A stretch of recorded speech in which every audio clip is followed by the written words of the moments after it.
Concept को अच्छी तरह समझने के लिए वीडियो को लास्ट तक ज़रूर देखें और लाइक शेयर सब्सक्राइब ज़रूर करें।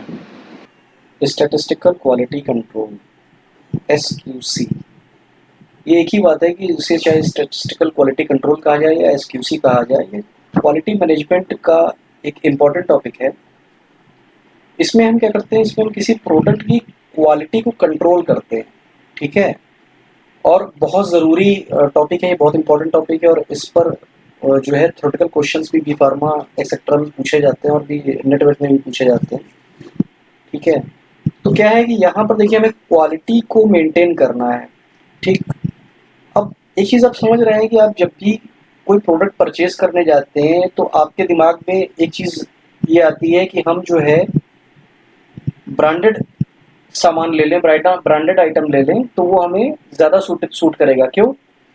क्योंकि हमें क्या है कि हमें उस पर एक रिलायबिलिटी होती है कि हाँ, अगर वो हमसे पेमेंट ले रहे हैं तो हमें क्वालिटी चीज़ देंगे। ऐसा नहीं होगा कि आज हम लेकर के आए और कल फिर वापस करने पहुंच गए कि नहीं, इसमें तो डिफेक्ट निकल आया है, ठीक है, या ये अच्छा नहीं है प्रोडक्ट, ठीक। ऐसा कम होगा क्योंकि वो क्या करते हैं कि भले ही देखिए सीधी सी बात है, अगर कोई भी बिजनेस कर रहा है तो उसका एक सीधा सा फंडा होता है कि वो मिनिमम कॉस्ट और मैक्सिमम प्रॉफिट लेना चाहता है। लेकिन मिनिमम कॉस्ट होते हुए भी वो अपनी कॉस्टिंग इतनी तो रखते ही रखते हैं, ठीक है, कि प्रोडक्ट के साथ कोई कंप्रोमाइज ना हो। क्योंकि अगर प्रोडक्ट जो है बिलो देन एवरेज क्वालिटी का रहेगा तो क्या होगा कि लोग उसे पसंद करना कम कर देंगे, और अगर पसंद कम करेंगे तो फिर क्या है कि लॉन्ग टर्म के लिए बिजनेस करना उनका मुश्किल हो जाएगा, क्योंकि कोई ना कोई दूसरा जो है आकर के उस प्रोडक्ट को बनाएगा और उनकी मार्केट खत्म हो जाएगी। तो मार्केट कोई भी खत्म नहीं करना चाहता है, ठीक है। और दूसरी बात क्या है कि जैसा कि क्वालिटी कंट्रोल है, तो क्वालिटी कंट्रोल में हम भी चाहते हैं कि किसी भी तरह से प्रोडक्ट की क्वालिटी जो है वो सफ़र ना करे। तो इसके लिए कंटिन्यू हमारी गवर्नमेंट भी काम करती रहती है, इंस्पेक्शन करती रहती है, जिससे प्रोडक्ट हमें अच्छे से अच्छा मिल सके, ठीक है, और वो भी रिलायबल अमाउंट में। तो देखिए अब क्या है कि जैसे कुछ इंडिया में कुछ बहुत ही फेमस प्रोडक्ट हैं, जैसे कि बोरोलिन है, विको है, डाबर है, कोलगेट है, ठीक है। उसी तरह से सैमसंग है, माइक्रोमैक्स था एक समय, ठीक, एमआई है। तो ये कुछ प्रोडक्ट ऐसे हैं कि एचपी, डेल लैपटॉप, ठीक है ना। तो ये सब प्रोडक्ट ऐसे हैं कि जो हर आदमी के ऑन द टिप्स होते हैं, ऑन द टंग होते हैं, ठीक है ना, कि वो बिल्कुल जबान पे होते हैं, उंगलियों पर वो जानता है कि अगर कोई प्रोडक्ट खरीदना है, ठीक है, तो इसमें से कुछ प्रोडक्ट खरीद लिया जाए, ठीक। तो अब बहुत सीधी सी बात है कि भाई हमें क्वालिटी को कंट्रोल करना है। तो स्टैटिस्टिकल क्वालिटी कंट्रोल कहते हैं क्या है कि it is the use of statistical method in monitoring and maintaining of the quality of products and services. कि हम क्या करते हैं, किसी स्टैटिस्टिकल मेथड से जो है मॉनिटर करते हैं प्रोडक्ट को और फिर उसकी क्वालिटी को जो है मेंटेन करते हैं, ठीक है। तो हमें ये बेसिकली करना रहता है क्वालिटी कंट्रोल के द्वारा, ठीक है। और इसके लिए कुछ बेसिकली कुछ जनरल एक्टिविटीज होती हैं कि सबसे पहले क्या करना होता है, systematic collection and graphic recording of accurate data, then analyse the data, then practical engineering and management action. ये सीधी सी बात है कि हम पहले क्या करते हैं कि एक जो है कलेक्शन करते हैं, ठीक है ना, किसी भी तरह से डेटा का। फिर उसको क्या करते हैं, उसे ग्राफ से उसको रिप्रेजेंट करते हैं, उसको एक्यूरेट डेटा को पाना चाहते हैं, और उसको किसी भी तरह से एनालाइज करते हैं। कुछ स्पेसिफिक मेथड होते हैं, उनसे एनालाइज करते हैं कि एनालिसिस के बाद जो है हम उस पर कोई एक ऐसा एक्शन करें कि हमें बेस्ट जो है कंट्रोल जो है उस प्रोडक्ट पर हम पा सकें, ठीक है, वो हमें अच्छे से अच्छा प्रोडक्ट मिल जाए, ठीक है। तो इसे ही मैनेजमेंट एक्शन कहते हैं, ठीक। अब देखिए कौन कौन से ऐसे कॉज होते हैं जिनकी वजह से जो क्वालिटी है वो सफ़र करती है, ठीक है। किसी प्रोडक्ट की क्वालिटी कैसे सफ़र कर सकती है, तो एक होता है असाइनेबल कॉज, ठीक है, और एक होता है चांस कॉज या रैंडम कॉज, ठीक है। तो जो असाइनेबल कॉज है वो क्या होता है, कुछ पर्टिकुलर केस होते हैं, जैसे कि मटेरियल डिफेक्टिव निकल जाए, ठीक है, जो लेबर है वो डिफेक्टिव हो, या कि जो एम्प्लॉयज़ हैं उनकी ट्रेनिंग बढ़िया ना हुई। इन ऐसे कुछ रीजन हैं जिनमें आपका प्रोडक्ट जो होगा वो आपको या तो टाइमली नहीं मिलेगा या कि अच्छी क्वालिटी का नहीं मिलेगा, ठीक है। तो इसे हम दूर कर सकते हैं, ठीक।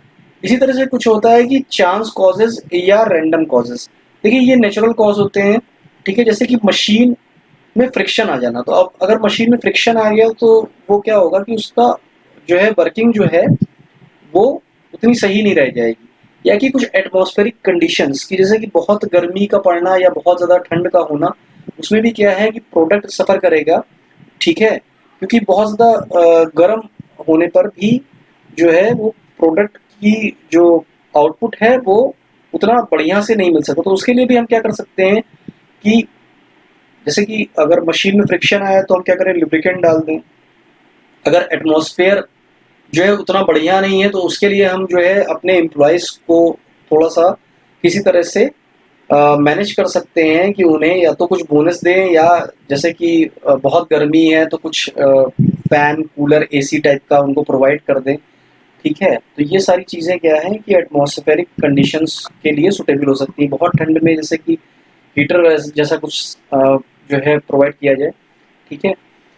तो इसके बाद हम देखते हैं कि जैसे कि जो एसक्यूसी है वो फार्मास्यूटिकल हो गया या वेट हो गया, इसमें बहुत ज़्यादा यूज़ है इसका, ठीक है। फार्मास्यूटिकल में क्या है कि भाई मेडिसिन का सारा काम है, तो मेडिसिन में हमें क्या है कि मेडिसिन बनाना है, ठीक है। तो अब मेडिसिन की क्वालिटी नहीं होगी तो क्या होगा, जो पेशेंट होगा उसे रिएक्शन हो सकता है, ठीक है। और अगर वो बहुत ही गड़बड़ है तो मे बी उसको लाइफ थ्रेट भी हो सकता है, वो जान से भी जा सकता है, ठीक है। उसी तरह से जैसे कि वेट बहुत ज़्यादा है कहीं पर, तो उसके लिए भी हमें या तो किसी स्पेशलिस्ट जो है एम्प्लॉय को रखना पड़ेगा, ठीक है। अब जैसे वेट बहुत ज़्यादा है, मान लीजिए हमें उसके क्लोथ्स बनाने हैं किसी सुमो रेसलर के, ठीक है, तो उसके लिए हमें स्पेशलिस्ट चाहिए होगा, ठीक। तो इसमें भी क्या है कि क्वालिटी कंट्रोल का बहुत ज़्यादा यूज़ है। हम किसी भी टेलर से जो है सुमो रेसलर के लिए क्लोथ्स नहीं बनवा सकते हैं। तो हर एक चीज़ को मैनेज करना पड़ता है क्वालिटी कंट्रोल करने के लिए, ठीक है। इसमें जो मेन वेरिएबल हैं वो आपके जैसे कि होते हैं वेट, प्रेशर, स्पीड, ये सब आपके वेरिएबल होते हैं, ठीक है ना। तो इनको हमको मैनेज करना पड़ता है क्वालिटी इंप्रूव करने के लिए। अब इसके कुछ एडवांटेजेस भी होते हैं, जैसे अगर हमने क्वालिटी को मेंटेन कर लिया तो उसके क्या एडवांटेजेस होते हैं। भाई सीधा सा है कि कोई भी कंपनी क्या है, मिनिमम कॉस्ट में मैक्सिमम प्रॉफिट कमाना चाहती है, लेकिन कभी भी आप इतना भी प्रॉफिट ना कमाएं कि वो जो कस्टमर है वो किसी और तरफ स्विच कर जाए, ठीक है। तो रिलायबल रहे हमेशा, ठीक, जिससे आपका बिजनेस जो है वो लॉन्ग टर्म एग्जिस्ट करे और आपको प्रॉफिट कंटिन्यू होता रहे, ठीक। अब देखिए it means of detecting error eight inspection. तो अब क्या है कि हमें एरर पता लग जाता है कि कहाँ पर एरर आता है जब हम इंस्पेक्शन करते हैं, ठीक है।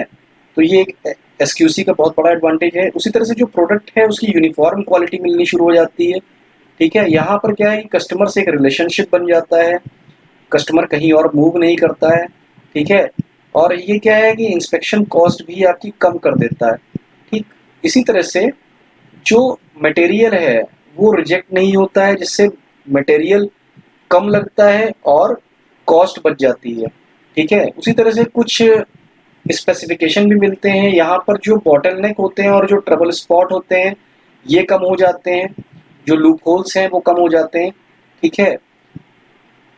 और मैन्युफैक्चरिंग की जो प्रोसेस की जो कैपेबिलिटी है वो भी बढ़ जाती है, ठीक है। और क्वालिटी कंट्रोल को लोग इसी तरह से समझ भी सकते हैं और उसकी प्रशंसा भी कर सकते हैं, क्योंकि अगर उससे फ़ायदा मिलेगा तो लोग जो है उसकी प्रशंसा ज़रूर करेंगे, ठीक है। देखिए क्वालिटी कंट्रोल को के लिए दो प्रोसेस होते हैं, ठीक है, मेन। जैसे कि एक होता है प्रोसेस कंट्रोल, दूसरा होता है product control. Control chart, control chart statistical tool होता है, ठीक है, जो कि प्रोसेस को डिटरमाइन करता है। दो तरह के कंट्रोल चार्ट होते हैं, एक होता है वेरिएबल कंट्रोल चार्ट, एक होता है attribute control chart. Variable control chart का यूज हम volume, height, speed, weight etcetera में कर सकते हैं, ठीक है। और एट्रीब्यूट, एट्रीब्यूट मतलब होता है कि जैसे कि क्वालिटी, ठीक है। अब कोई स्टूडेंट है वो मार्क्स लेकर के आ रहा, तो ये मार्क्स उसके स्किल से जो है वो आ रहे होंगे, ठीक है। तो हम स्किल को मेजर नहीं कर सकते, तो ये एट्रीब्यूट्स हो गया, ठीक है। अब देखिए वेरिएबल कंट्रोल चार्ट्स के लिए क्या होता है कि एक्स बार चार्ट होता है और आर चार्ट होता है। इसी तरह से जो एट्रीब्यूट कंट्रोल चार्ट होता है उनके लिए पी चार्ट होता है, एनपी चार्ट होता है और सी चार्ट होता है। Thank you very much.